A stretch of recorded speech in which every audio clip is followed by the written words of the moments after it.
Hi viewers, welcome to our channel. ప్రస్తుతం మనతో పాటు సీనియర్ జర్నలిస్ట్ దుర్గా కుమార్ గారు వాటితో మాట్లాడు. సార్ నమస్కారం. సార్ నమస్కారం ఆదిత్యారు, మన వీక్షకులు కూడా నా నమస్కారం. సార్, షర్మిల గారి కుమారుడి వివాహం ఉండడం నేపథ్యంలో చాలా మందికి ఇన్విటేషన్ కార్డ్స్ అయితే ఇస్తున్నారు. షర్మిల గారు స్వయంగా వెళ్ళి ఇవ్వడం కూడా చూస్తున్నారు.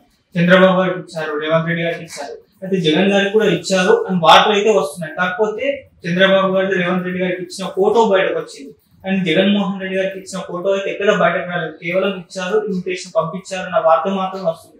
మరి నిజంగా ఇన్విటేషన్ పంపించారా, షర్మిల గారు వెళ్ళారా? మీ ఒపీనియన్ సార్. మంచి ప్రశ్న అండి. ఇప్పుడు మీరు అన్నట్టు ఆమె ఒక కాంగ్రెస్లో నిన్న మొన్న అధ్యక్షురాలు అయినా కూడా అప్పటికే ఆమె ఒక కీలకమైన పదవిలోకి రాబోతున్నారనేది అందరికీ తెలుసు. తర్వాత రాజకీయాల్లో కూడా రెండు రాష్ట్రాల్లోనూ రాజకీయ ప్రజల దృష్టి ఈ మీదే కేంద్రీకృతమైంది. గతంలోనేమో ఇక్కడ వైఎస్ఆర్సీపీకి మన బీఆర్ఎస్ పార్టీకి వ్యతిరేకంగా చేసినప్పుడు ఆమె కేంద్ర బిందువు అయ్యారు. సరే, ఇక్కడ తన పార్టీ వ్యవహారాలని అన్నీ బంద్ చేసుకుని కాంగ్రెస్లో విలీనం అయినప్పుడు ఆమె కేంద్ర బిందువు అయ్యారు. ఆ తర్వాత తను ఆంధ్రప్రదేశ్ ఎన్నికల్లో కాంగ్రెస్ పార్టీని పునర్జీవింప చేయటానికి అధిష్టానం అడిగిందని, ఆ బాధ్యతలు ఏ బాధ్యత ఇచ్చినా స్వీకరించడానికి సిద్ధంగా ఉన్నానని చెప్పినప్పుడు కూడా ఆమె రెండు రాష్ట్రాల్లోనూ కేంద్ర బిందువుగా ప్రజల దృష్టిని ఆకర్షిస్తున్నారు. ఇదే టైంలో కుమారుడు పెళ్లి కూడా పెట్టుకున్నారు కాబట్టి ఒక పక్కన పెళ్లి పనులు, ఓ పక్కన ఈ రాజకీయపు ఒత్తిడుల మధ్యలో ఆమె రెండింటిని కూడా సమర్థంగా ముందుకు తీసుకెళ్తున్నారు. మీరు అన్నట్టు ఈ అడావిడిలోనే ముందుగా అన్నయ్యకి వెళ్ళి జగన్మోహన్ రెడ్డి గారికి ఇచ్చారు. జగన్మోహన్ రెడ్డి గారికి ఇచ్చినప్పుడు జగన్మోహన్ రెడ్డి గారు ఒక విచిత్రమైన పరిస్థితిలో ఉన్నారు. ఆయన ఏంటంటే, ఆయన బీజేపీ పార్టీతో కొంత అనుబంధం ఉంది. ఇప్పుడు ఈమె గనక ఆయన్ని కలిస్తే బీజేపీ వాళ్ళు ఆయన్ని అనుమానించే పరిస్థితి ఉంటుంది అనేది కొంత ఆయనకి లోన శంక ఉంది. అందుకని ఎక్కువ దాన్ని ప్రాధాన్యత ఇవ్వాలని ఆయన అనుకోలేదు. ఒక రకంగా ఆమె రాకుండా మీ బోటాలతోనో ఇంకెవరితో అన్నా పంపినా పోను, ఇదంతా మీడియా దృష్టిని ఆకర్షించడం, మళ్ళీ అది కేంద్ర ప్రభుత్వం మోడీ గారి దృష్టి దాకా వెళ్ళటం, వీళ్ళు అన్నా చెల్లెళ్ళు ఒకటేనా అని అనుమానిస్తారని. నిజంగా బీజేపీ ఆయన అయితే ఆయనకేం పెద్ద ప్రమాదం లేదు. ఇప్పుడు ఆయన బీజేపీ అవసరం ఆయనకు ఉంది. ఎందుకంటే కేసుల దృష్ట్యా మరి ఆయన 10 ఏళ్ల నుంచి కేసు ముందుకు వెళ్లకుండా తర్వాత బెయిల్ మీద ఉండి ముఖ్యమంత్రి పదవి కూడా కంప్లీట్ చేసుకున్నారు 5 సంవత్సరాలు. అదే జయలలిత బెయిల్ మీద ఇప్పుడు ఆయన బెయిల్ రద్దు అయినప్పుడు ఆమె ముఖ్యమంత్రి పదవిని కోల్పోయింది. అందువల్ల ఆయన పరిస్థితి చాలా దినదినగండంగా ఉంది. ఆ పరిస్థితుల్లో ఈ వెళ్ళినప్పుడు దీనికి ఓవర్ పబ్లిసిటీ ఇవ్వటం ఎందుకు అనుకున్నారేమో తప్ప ఆయన దగ్గర వీడియోగ్రాఫర్ లేక కాదు, ఫోటోగ్రాఫర్ లేక కాదు. డెఫినెట్గా ఇంతకన్నా ఎక్కువ ఫోటోలు, వీడియోగ్రాఫర్స్ ఆయన దగ్గర ఉంటారు. మీకు గుర్తుందో లేదో, తెలుగు సినిమా వాళ్ళు వాళ్ళ సమస్యల గురించి చెప్పడానికి వెళ్ళినప్పుడు వాళ్ళు అక్కడ వీడియోలు తీసి చివరి మీటింగ్ అంతా అయిపోయింది అనుకుని కెమెరా ఫీల్డ్లో, అంటే సినిమా ఫీల్డ్లో అంత నాలెడ్జ్ ఉన్న చిరంజీవి గారు ఆయన స్థాయి కన్నా తగ్గి ఈయన ముందు వంగి చేతులు నలుపుకుంటా అభ్యర్థిస్తున్నాడు, సినిమా రంగం మీరు పెద్దవారు, తండ్రి లాంటి వారు, మీరు కాపాడాలి, అది ఇదని ఏదో ప్రైవేట్గా చెబుతున్న దాన్ని ఆయన వీడియో తీసి రికార్డు, అంటే సీక్రెట్ కెమెరాలు పెట్టి వీళ్ళొచ్చి బయట పత్రికలతో ముఖ్యమంత్రితో ఏం చర్చించారనే లోపల మీలాంటి ఈ సోషల్ మీడియాకి, మెయిన్ మీడియాకి కూడా వాళ్ళు వీడియోలు పంపేశారు.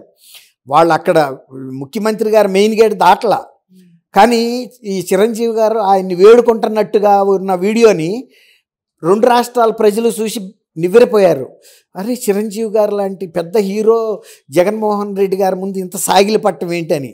వయసులోనూ ఆయన పెద్ద ఆయన. ఈయనకన్నా ముందు ఒక పార్టీ పెట్టాడు, ఒక 20 మంది దాకా 15 మంది ఎమ్మెల్యేలు గెలిచారు ఆయనకు కూడా. తర్వాత కేంద్ర మంత్రిగా చేశాడు. తర్వాత ఈయన ముఖ్యమంత్రిగా ఇంకెంత స్థాయి ఉందో ప్రజల్లో ఆయనకు కూడా ఒక మంచి మెగా హీరోగా అంత పేరుంది. ఆ వీడియోల్ని విడుదల చేసిన మనిషి ఇప్పుడు షర్మిల గారు కార్డు ఇస్తున్నప్పుడు ఫోటోలు విడుదల చేయటం పెద్ద ఇష్యూ కాదు ఆయనకి. కావాలని నేను అనుకోవటం, ఎందుకులే దీన్ని హైలైట్ చేయటం. ఇప్పుడు షర్మిల గారు ఎమ్మడ తీసుకెళ్తుంది కదా ఫోటోగ్రాఫర్ని, ఎందుకంటే అన్నయ్య ఇంటికి వెళ్తుంది, ఫోటోగ్రాఫర్ని తీసుకెళ్తే మళ్ళీ బయటికి పంపమన్నారు అనుకోండి, అక్కడ చాలా నిఘా నేత్రాలు ఉంటాయి, అక్కడ వాళ్ళకే సీక్రెట్ కెమెరాస్ ఉంటాయి అక్కడ. దానికి తోడు వీళ్ళకి తీసేవాళ్ళు కూడా ఉంటారు, కానీ అటు బయటకి ఇవ్వరు. కావాలంటే వాడుకునేటందుకు తీసుకొస్తారు రిజర్వ్గా. అవసరానికి రేపు షర్మిల నాకు ఏమి బయట ఏం కాదు, మా ఇద్దరి మధ్యలో సత్సంబంధాలు ఉన్నాయి, అన్నయ్య టీ కప్ అందిస్తున్నప్పుడు లేకపోతే కార్డు తీసుకుంటున్న ఫోటోలు ఒక హిస్టరీగా పెట్టుకుంటారు, ఏ సందర్భంలో దేనికి ఉపయోగించుకోవాలి.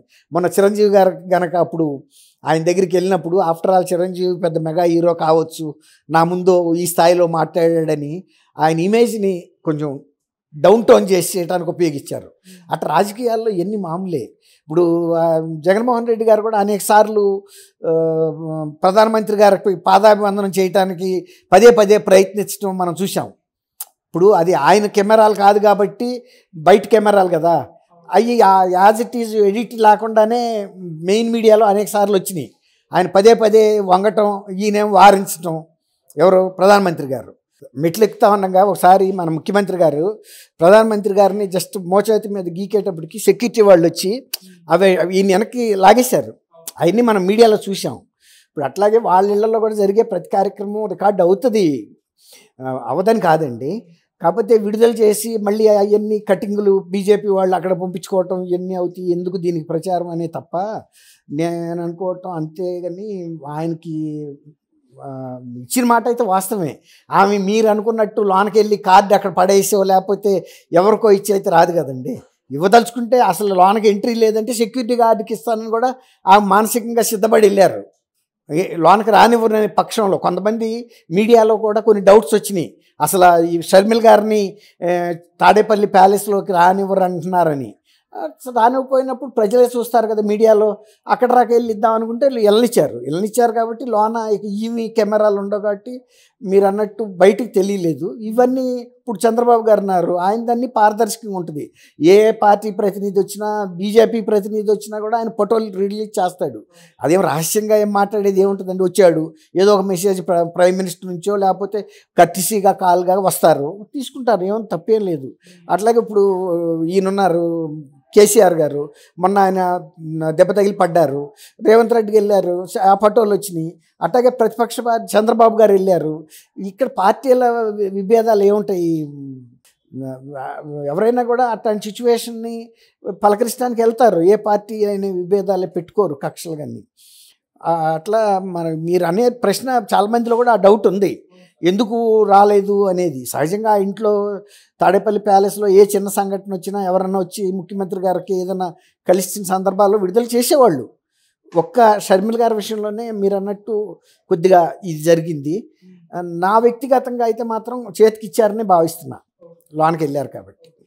సరే, రేవంత్ రెడ్డి గారికి ఇన్విటేషన్ అందింది కదా, మరి కేసీఆర్ గారికి అందలేదు అంటున్నారు, మరి కేసీఆర్ గారిని ఇన్వైట్ చేశారా సార్? కేసీఆర్ గారికి ఆమెకి ఏమైనా గట్టి తగాదాలు ఉన్నాయండి షర్మిల గారికిను? ఇప్పుడు ఆమె కారుని ఆ రోజు అడ్డంగా ఉంది కాబట్టి క్రెయిన్తో లిఫ్ట్ చేయించి తీసుకెళ్ళి ఉండొచ్చు. కానీ షర్మిల గారు వ్యక్తిగతంగా కేసీఆర్ గారి మీద అంత కక్ష పెంచుకుంటుందని నేను అనుకోను.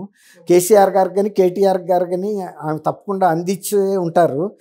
మొన్న మధ్య ఆయన హాస్పిటల్ నుంచి కూడా అప్పీల్ చేశారు, మీరు ఎక్కువ మంది నా దగ్గరికి దయచేసి రాకండి, ఇన్ఫెక్షన్ వస్తుంది, నేను కొంచెం ఈ హాస్పిటల్ దీనిలో ఉన్నా కదా అని. అందువల్ల కార్డు అయితే వెళ్తుందండి.